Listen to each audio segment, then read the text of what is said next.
할렐루야. 성도님들, 구독자님들 은혜 많이 받으세요. 오늘 저는 여러분과 함께 징계라는 제목으로 은혜를 나누겠습니다. 오늘날 우리가 자녀들을 교육할 때 대개 출세와 성공을 삶의 목표로 삼는 사람들이 많습니다.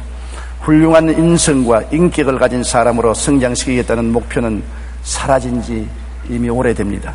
그 때문에 학교 교육도 상업적이 되어 선생님은 제자들의 인품 성장보다는 지식을 파는 직업인으로 전락하고 학생들은 수업료를 내고 지식이란 상품을 사는 자가 되고 말하는 것입니다. 그 때문에 집에서도 학교에서도 인격자가 되라고 교훈하거나 징계하는 것이 사라진 지 오래됩니다. 그 때문에 오늘날 우리 자녀들은 교육 많이 받고 머리 좋은 행실 없는 윤리와 도덕 부재의 사람으로 자라고 있습니다.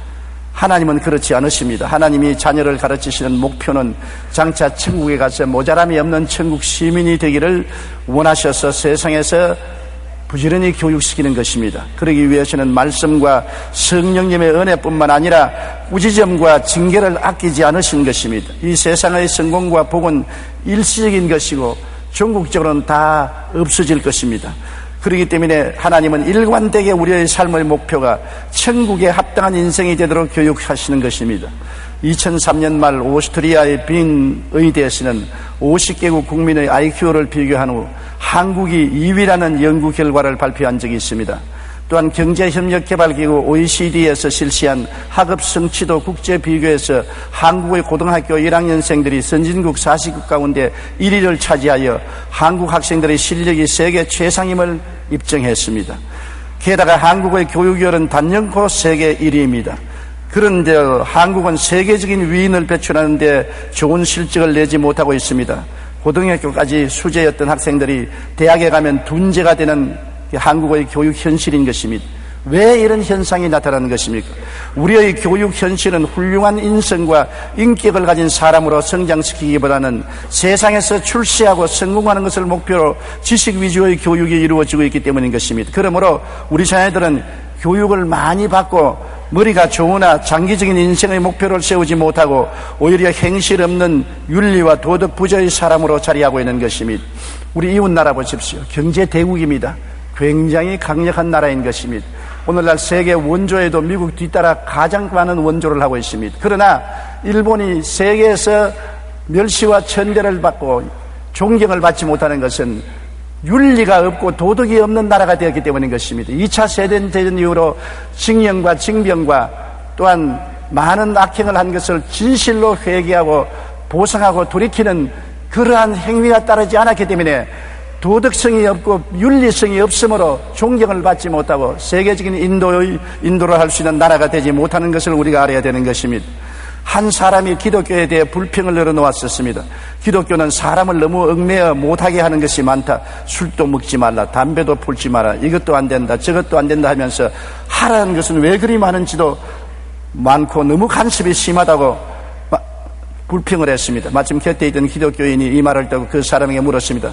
당신은 1천만 원짜리 피아노를 요리하는 요리대로 사용하면 어떻게 하겠습니까?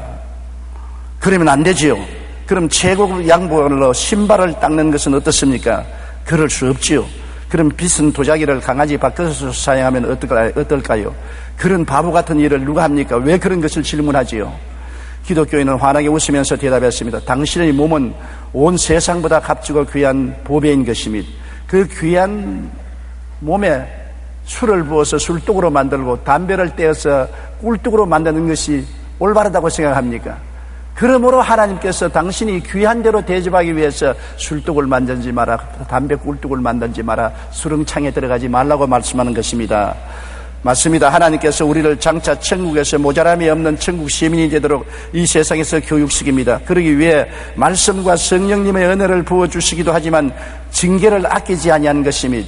믿음의 조상 아브라함을 우리가 늘 칭찬하고 위대한 인물로 존경합니다만 아브라함은 신앙이 탁월했을 뿐 아니라 하나님께 징계와 채찍도 엄청나게 맞았습니다.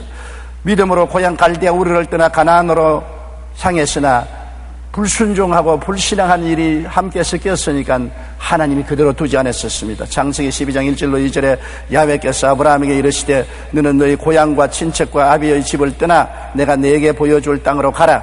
내가 너로 큰 민족을 이루고 네게 복을 주어 내 이름을 창대케 하리니 너는 복이 될지라. 75살에 하나님께서 아브라함에게 고향 산천을 떠나라 했었습니다. 내 전토 친척도 떠나고 아비 집도 떠나고 혈혈단신으로 아내 사례만 데리고 출발하는 것입니다. 그런데 그는 하란에서 모은 재산을 다 수레에 싣고 수많은 종들을 거느리고 아비 집인 조카를 거느리고 가나안 땅 향해서 출발했습니다. 나는 당당하게 하나님이 떠나라 해서 순종하고 떠났습니다. 말을 했지만은 그 순종은 불순한 순종이요 진실한 순종이 되지 못했던 것입니다. 그는 가나안 땅에서 모은 재산을 다 수레에 실었습니다. 종들도 다 거느렸습니다. 조카도 데렸었습니다. 땅도 버리지 않고 전토도 버리지 않고 친척도 아베직도 버리지 않고 다 가지고 떠났습니다. 그가 가나안 땅에 들어오자 하나님께서 엄청난 기근을 가나안 땅에 두었습니다. 운물이 다 마르고 풀이 다 마르고 데리고 온 짐승들은 다 배고파 굶어 죽고 종들은 뿔뿔이 헤어지고 친척들도 다 떠나갔습니다. 나중에 가나안 땅에 와서 결국 빈손이 되었습니다. 하나님, 저로 가나안 땅에 가면 큰 민족을 이루고 창대케 하겠다 하셨는데 이럴 수가 있습니까? 어떻게 나를 쳐서 빈손 들게 만듭니까? 원망과 탄식이 그 마음속에 가득했습니다. 그래서 그는 살기 위해서 아내를 데리고 조카와 함께 애굽으로 내려간 것입니다. 창세기 12장 10절에 그 땅에 기근이 들었으므로 아브라함이 애굽에 거류하려고 거리로 내려갔으니 이는 그 땅에 기근이 심하였더라. 오히려 기근을 당했으면 회개하고 통회하고 자복하고 하나님 앞에 무릎을 꿇고 그 자리에 기다렸으면 될 것인데 하나님은 가나안 땅으로 가라고 했지 애굽으로 가라고 하지 않았었습니다. 그러나 그는 가나안 땅에서 하나님에 대한 신앙도 잃어버리고 순종도 포기하고 자기 살 길을 인간의 수단과 방법으로 애굽을 택해서 애굽으로 내려간 것입니다. 그 결과 어떻게 되었습니까? 아내가 이쁜 연고로 애굽에 가서 바로 왕의 눈에 들었으므로 아내도 빼앗기고 처참한 생활을 했습니다. 아내를 빼앗기고 그 덕분에 많은 물질을 얻어서 살았지만은 비참하기 말로 다 할 수 없었습니다. 거기에서 아브라함은 크게 회개하고 통회하고 자복했습니다. 정말 깨어졌습니다. 그 결과 하나님께서 그 기도를 들으시고 아내를 돌려주시고 많은 금은 보화를 주시고 짐승을 보상으로 받아서 가나안 땅으로 돌아왔습니다. 그가 가나안 땅으로 들어오고 난 다음에는 그의 인생이 변화되었었습니다. 그는 완전히 하나님 중심으로 살기로 결정한 것입니다.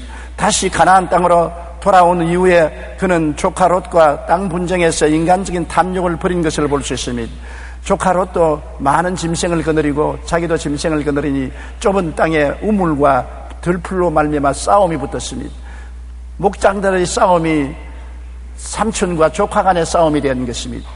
그때 아브라함은 모든 것을 하나님께 의지하고 자기 중심으로 생각하지 않았습니다. 창세기 13장 8절로 9절에 아브라함이 롯에게 이르되 우리는 한 친족이라 나나 너나 내 목자나 내 목자나 서로 다투게 하지 말자. 내 앞에 온 땅이 있지 아니하냐. 나를 떠나가라. 내가 좌하면 나는 우하고 내가 우하면 나는 좌하리라.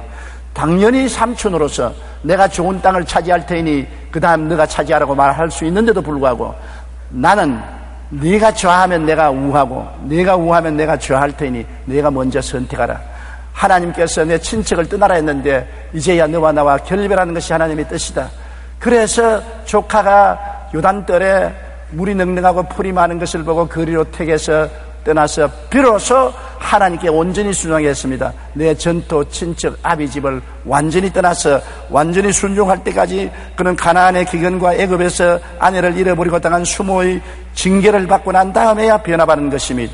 하나님은 온전히 의지하고 하나님을 바라볼 때 비로소 가나안 땅에서 하나님이 복을 주신 것입니다. 창세기 13장 14절로 15절에 롯이 아브라함을 떠난 후에 야훼께서 아브라함에게 이르시되 너는 눈을 들어 너 있는 곳에서 북쪽과 남쪽 그리고 동쪽과 서쪽을 바라보라. 보이는 땅을 내와 내 자손에게 주리니 영원히 이르리라. 넘치는 하나님의 은총과 복을 받은 것입니다. 우리가 온전히 하나님께 순종할 때 하나님이 복을 주시지, 완전한 순종을 하지 못하고 세상과 섞여서 있을 때는 주님께서 징계를 내리시고 우리를 변화시키기를 원하시는 것입니다.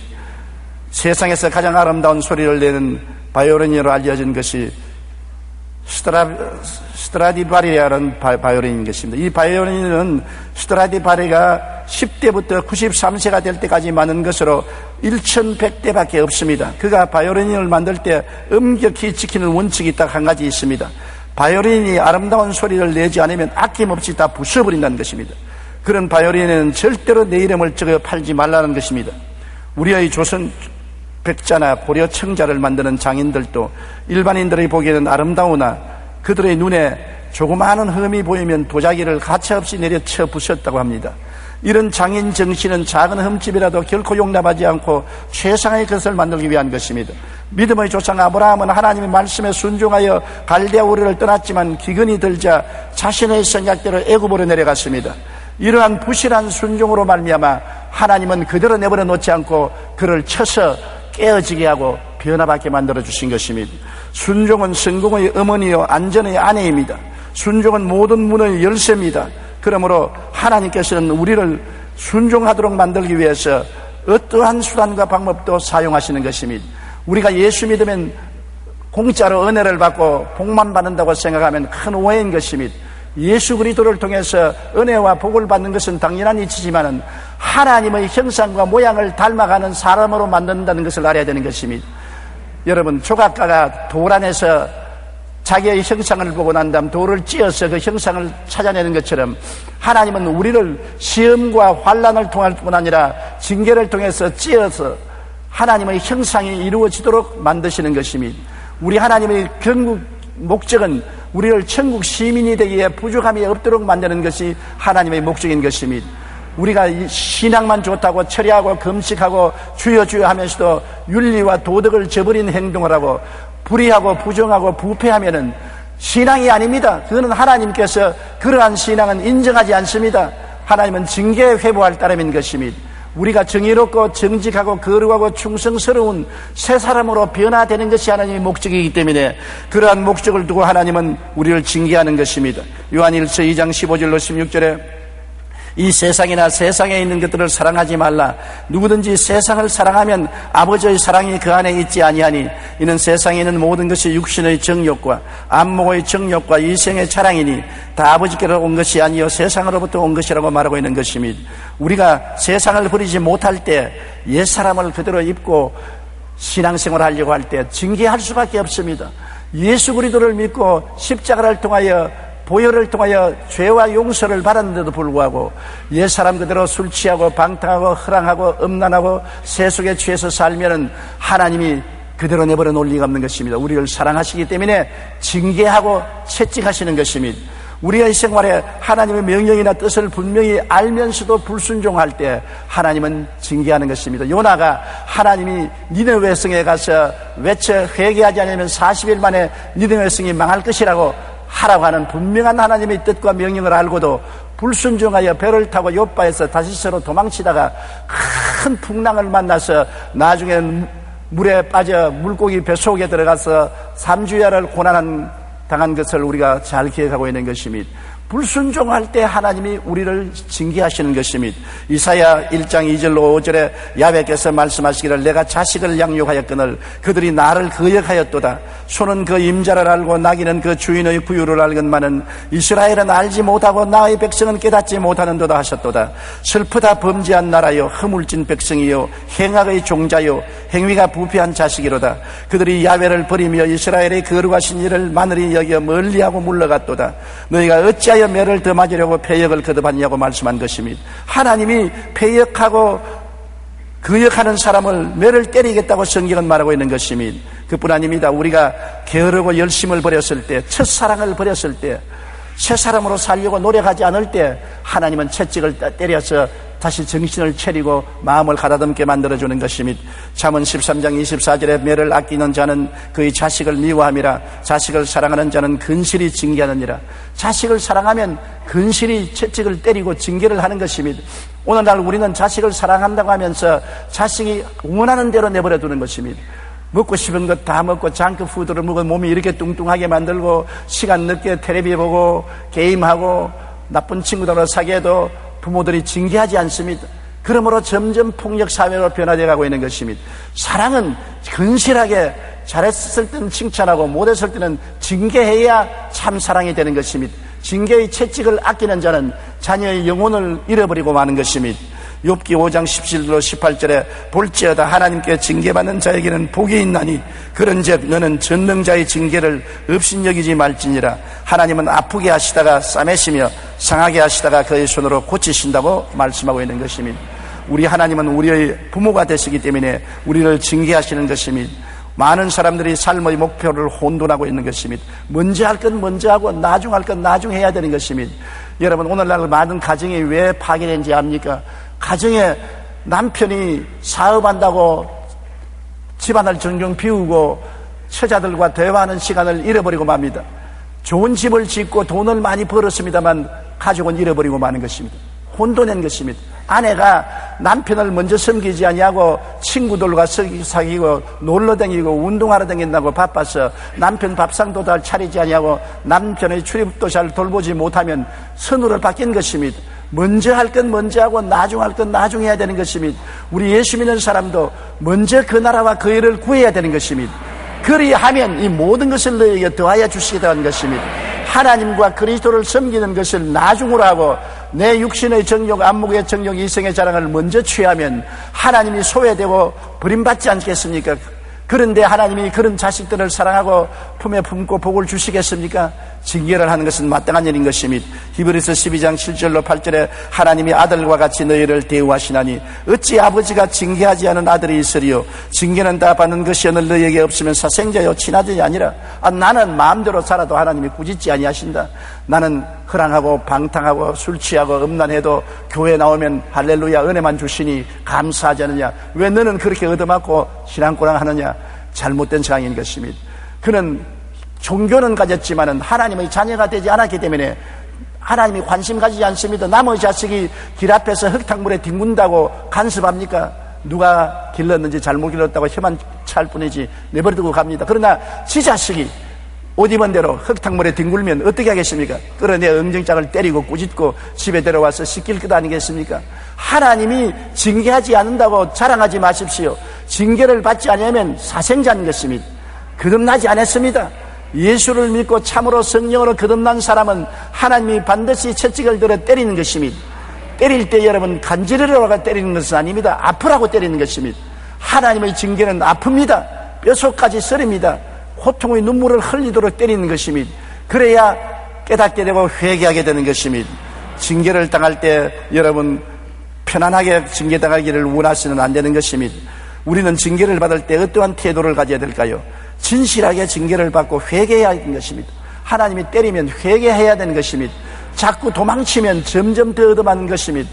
저는 어릴 때 잘못하면 어머님이 부죽경이로 저를 때렸는데 여러 번 맞다가 보니까 점점 체험으로 지혜가 생겼어요. 도망을 치니까 부죽경이 끝에 맞으니까 몹시 아프더라고요. 때릴 때 어머니를 안고 뒹구니까 부죽경이 안으로 맞으니까 아픈 척하지만 실제로 안 아파요. 그래서 어머니를 끌어안고 아이고 내 좀 내고 고함을 치면 실제로 안 아프는데도 어머니는 심히 아픈 줄 알고 때리는 것을 그치는 것을 보았습니다. 그러므로 어머니가 때릴 때는 멀리 달아나지 말고 어머니를 끌어안아야 돼요. 하나님이 때릴 때는 하나님을 끌어안아야 돼요. 하나님을 떠나서 자꾸 도망치면 무지무지하게 아프고 고통스러운 징계를 받게 되는 것입니다. 잠언서 3장 11절로 12절에 내 아들아 야훼의 징계를 경히 여기지 말라. 꾸지람을 싫어하지 말라. 대저 야훼께서 그 사랑하시는 자를 징계하시기를 마치 아비가 그 기뻐하는 아들을 징계함같이 하시느니라고 말했었으며 요한계시록 3장 19절에 물은 내가 사랑하는 자를 책망하여 징계하노니 그러므로 내가 열심을 내라 회개하라고 말씀하고 있는 것입니다. 그렇기 때문에 괴로움을 당할 때 낙심하지 마십시오. 부모가 꾸짖으면 낙심해서 집안에 들어앉아 밥도 먹지 않고 문을 채워놓고 울기만 하고 있으면 징계의 목적이 달성하지 않지 않습니까? 징계하면 깨어지고 회개하고 털털 털어보고 일어나서 방실방실하여 긍정적으로 징계를 받아들이고 변화받아야 되는 것입니다. 부정적인 태도로 원망과 불평을 하면 징계가 소용이 없지 않습니까? 징계를 받고 난 다음에는 하나님께 감사 찬송을 해야 되는 것입니다. 히브리서 12장 5절로 6절에 내 아들아 주의 징계하심을 경히 여기지 말며 그에게 꾸지람을 받을 때 낙심하지 말라. 주께서 그 사랑하시는 자를 징계하시고 그 받아들이시는 아들마다 책질하심이라. 징계를 받거들랑 하나님이 사랑해 주시는 것을 알고 감사해야 되는 것입니다. 눈물을 흘리면서도 하나님 나를 변화시키는 것을 감사합니다. 잘못된 길을 걸어가는 나를 바로잡아 주시니 감사합니다. 징계해 주시는 하나님께 영광을 돌리고 오히려 감사해야지 낙심하면 안 되는 것입니다. 더욱 하나님을 공경해야 될 것입니다. 징계받기 전보다 더 하나님을 두려워하고 공경하고 사랑해야 될 것입니다. 하나님이 나를 사랑함으로 징계하시니 감사하다고 생각해야 되는 것입니다. 부모가 자식을 때리고 난 다음에 방에 와서 우는 부모들이 많습니다. 사랑하는 자식을 때리는 것이 부모의 마음에 좋을 리가 없는 것입니다. 채찍을 많이 때려놓고 난 다음에 방에 와서 부모님이 울고 그 다음 세수하고 손수건으로 닦고 밖으로 나옵니다. 왜냐하면 자식을 때린 만큼 부모의 마음도 아픈 것입니다. 하나님이 여러분을 때리고 기뻐하신 줄 압니까? 여러분을 때린 만큼 하나님 마음이 고통스럽습니다. 하나님이 괴롭습니다. 징계를 때릴 때 여러분만 괴로운 것이 아니라 하나님 자신이 괴롭다는 것을 여러분 알아야 되는 것입니다. 우리 하나님을 괴롭게 한 죄를 회개하고 더욱 하나님을 경외하고 공경해야 되는 것입니다. 히브리서 12장 9절로 10절에 또 우리 육신의 아버지가 우리를 징계하여도 공경하였거든 하물며 모든 영의 아버지께 더욱 복종하며 살려 하지 않겠느냐. 그들은 잠시 자기의 뜻대로 우리를 징계하였거니와 오직 하나님은 우리의 유익을 위하여 그의 거룩하심에 참여하게 하심이라. 거룩하심에 참여하는 것은 천당에 올라가도록 하기 위해서 그렇게 한다는 것입니다. 이 땅에서 영혼을 잃어버릴까 싶어서 천당에 올라가도록 하기 위해서 징계하시는 것입니다. 하나님이 우리에게 지위나 명예나 권세나 돈이나 부귀나 영화를 주시더라도 굉장히 조심스러워 하시는 것입니다. 왜냐하면 사람이 등 따쓰고 배부르면 게을러지고 신앙을 잃어버리고 세속화되기가 쉽기 때문에 하나님은 항상 축복을 주시면서 채찍을 손에 들고 계신 것입니다. 그래야 사람들이 잘못된 길로 가다가 돌이켜 하나님 중심으로 돌아오게 되고 하나님을 불순종하다가 공경하게 되기 때문인 것입니다. 우리는 징계받았을 때 우리는 잘못된 생활 습관을 고치고 변화받아야 되는 것입니다. 이대로 그 생활 그대로 있으면 안 됩니다. 나는 어떤 사람이 간증하기를 자기가 거의 병들어 죽게 되었다가 하나님의 은총으로 살아났는데 살아나고 난 다음에도 옛날과 여전히 술망탱이가 되어 있다는 것입니다. 그래도 지금은 아직 안 때린다. 내가 말하기를 안 때리면 이제 앞으로는 죽도록 만들 것이다. 과거에 술망탱이가 되어서 가정을 돌보지 아니하고 생활을 절대 없이 살다가 하나님께 맞았는데 부르짖고 기도하여 고침받았으면 생활에 변화가 와야지요.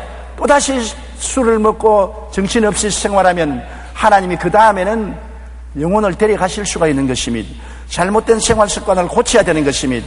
잠언서 20장 30절에 상하게 때리는 것이 악을 없이 하나니 매는 사람 속에 깊이 들어가느니라.